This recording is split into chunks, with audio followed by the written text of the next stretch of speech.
ഈശംസിഹാൽ ഇത്രയും സ്നേഹമുള്ളവരെ, ആരാധനാക്രമ മത്സരത്തിൽ കൈത്താക്കാലം 4-ാം ശനിയാഴ്ചയിലേക്ക് നാം പ്രവേശിക്കുകയാണല്ലോ. മത്തായിയുടെ സുവിശേഷം 15-ാം അധ്യായം 10 മുതൽ 20 വരെയുള്ള വാക്യങ്ങളാണ് നമ്മൾ വിചിന്തനത്തിനായിട്ട് ഉപയോഗിക്കുന്നത്.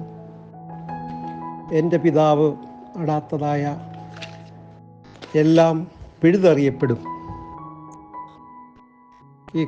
ഈ സമയത്ത് ഒത്തിരിയേറെ പിഴുതെറിയപ്പെടുന്ന സംഭവങ്ങൾ നമ്മൾ കാണുകയും കേൾക്കുകയും ഒക്കെ ചെയ്യുമ്പോൾ നമ്മുടെ മനസ്സിൽ ഈ വാക്യങ്ങളുടെ സാരാംശം കൂടുതൽ ചിന്തിക്കുവാനായിട്ട് നമ്മളവിടെ പ്രേരിപ്പിക്കുകയാണ്. പ്രകൃതിക്ഷോഭം, ഇതിൻ്റെ എല്ലാം ഉത്തരവാദിത്വം മനുഷ്യൻ തന്നെയാണ് എന്ന് പറയുമ്പോഴും അതിൽ നിന്നൊക്കെ രക്ഷപ്പെട്ടവർ ഒത്തിരിയേറെ സാക്ഷ്യപ്പെടുത്തുന്നത് ഞങ്ങൾക്ക് ദൈവത്തിൻ്റെ പരിശുദ്ധ അമ്മയുടെ പ്രത്യേക സംരക്ഷണമുണ്ടായിരുന്നു എന്നൊക്കെയാണ്.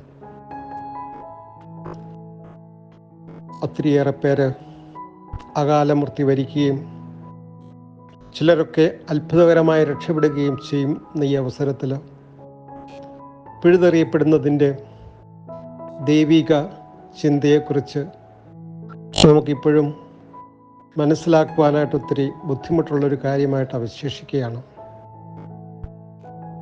എൻ്റെ പിതാവ് നടാത്തതെല്ലാം പിഴുതെറിയപ്പെടും.